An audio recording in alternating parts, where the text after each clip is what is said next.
NPR, National Public Radio, sued Donald Trump, or more accurately, the Trump administration, on Tuesday for violating its First Amendment rights to free speech. Let me read what Catherine Mayer, who is the head of NPR, said. The intent could not be more clear. The executive order aims to punish NPR for the content of news and other programming the president dislikes.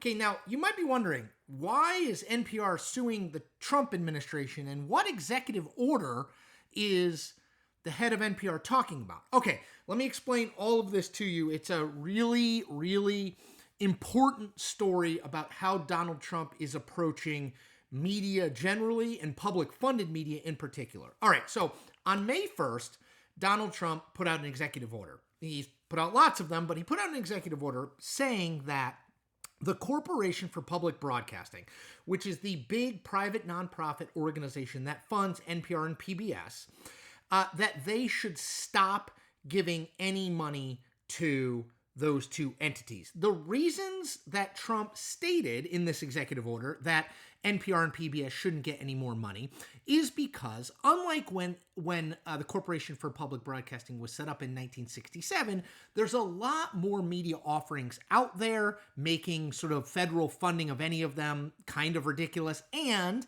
his point that NPR and PBS are biased, they are liberal, they are woke, and therefore the federal government should not be subsidizing them. Okay.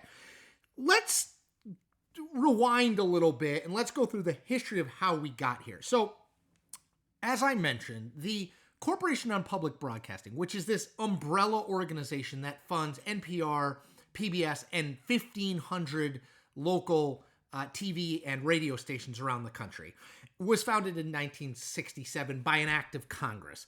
John Nance Garner, who had been involved in this issue for years, pushed it. LBJ, Lyndon Baines Johnson, signed it into law in 1967. Okay? It is managed by a 9-person board. The President of the United States appoints the board. The Senate approves them. But again, it's a private, independent nonprofit that does get its federal funding from Congress, not from the president. Okay, so that has been the case for a very, very long time. Now, it has also been the case for at least the last 25 years that Republicans want to defund NPR and PBS because they think they're too liberal.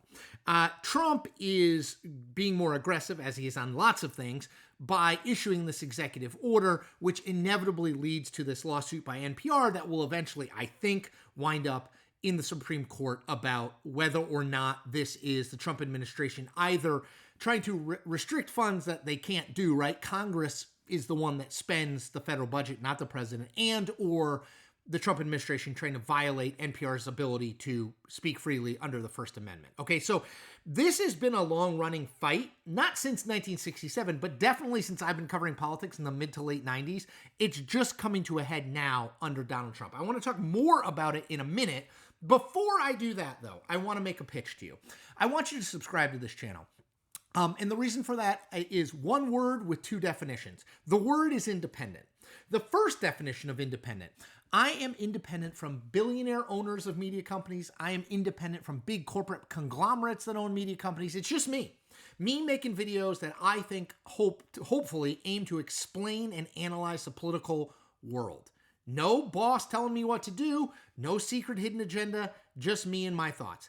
That's definition one. The second definition of independent: I am independent from the two political parties. I am calling balls and strikes no matter what uniform the batter at the plate is wearing. I spent decades working for mainstream media, CNN, The Washington Post.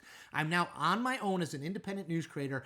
I am calling it like I see it. You won't agree with me all the time, but I hope you'll respect and think I am doing my best to be thoughtful and fair with every video I make. So I hope you subscribe. Okay, so why this fight and why now? Well, Donald Trump in a lot of ways got elected, at least in part, on the idea that the culture had become too woke, that the media was a big part of it. And at the forefront of that is PBS and NPR because they are publicly funded, at least in part. So the in part thing is really, really important. So 70%. So again, I said the Corporation for Public Broadcasting is the big overarching umbrella organization that manages NPR, PBS, and all these 1,500 local radio and TV stations. Okay. 70% of the funding for the Corporation for Public Broadcasting goes to locally owned TV and radio stations that offer 99% of the American public free programming. Okay. Now, what does that amount to? In the last federal budget, the Corporation for Public Broadcasting was allocated $535 million. Okay. Less than 0.01% of the $6.9 trillion overall federal budget. So the Corporation for Public Broadcasting is getting less than 0.01% of the money that the federal government is spending. If you break down that $535 million, it amounts to $1.60 per taxpayer per year to get this free programming. Now, of that $535 million that the Corporation for Public Broadcasting gets, 2% of NPR, National Public Radio's budget, comes from grants from the Corporation for Public Broadcasting. 2%. So who are you really hurting if you drastically reduce the funding for the Corporation for Public Broadcasting?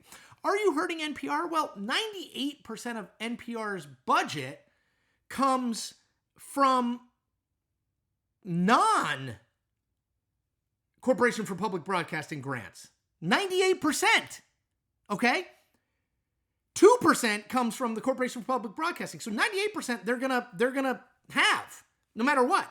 What gets hurt are the other parts of the Corporation for Public Broadcasting world. That's the local radio and TV stations, right? That are giving free programming. Now, I guess you could argue, well, they're all woke and they all need to go.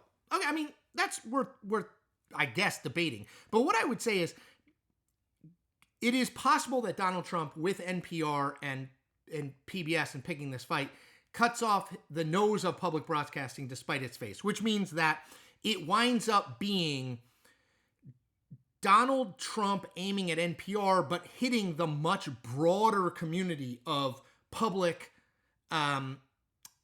radio and public TV in local markets, not really at the national level, right? That it winds up being the shotgun approach that gets all of these places. Now, could they just cut NPR funding? It's 2% of NPR's overall funding. They could. I don't know if that will happen, but be careful. It is a slippery slope. If we start getting rid of all public broadcasting, there's going to be a lot of people in this country, particularly with the decline in local journalism. There's going to be a lot of people in this country without access to news that you don't have to pay for. And that is, I think, a very bad thing. So that is why we are where we are. The Trump administration is being sued by NPR. We will see if PBS or anyone else joins them. But the question, I think it will probably go to the Supreme Court. And the question will be, can you use taxpayer money for public television and radio? And remember, this is not really about NPR. It is, or really PBS. It's really about those locally owned stations that bring free programming to 99% of the public for $1.60 per year per taxpayer. All right, everyone. As always, I ask you to do a few things. One, subscribe to my channel. As I said before, it's really important. It helps me grow. Two other things you can do. You can like and comment on this video. That helps my stuff get out to people who are not currently subscribers to my YouTube channel, but might want to see it. The algorithm will push that out more if you like and comment, give more people a chance to check it out. Last thing you can do, tell a friend or two about what I'm doing here. Why you think being independent from big media and independent from the two parties matters. I think it matters hugely. I hope you do too. I hope you invest in me by hitting that subscribe button. All right, everyone, take care.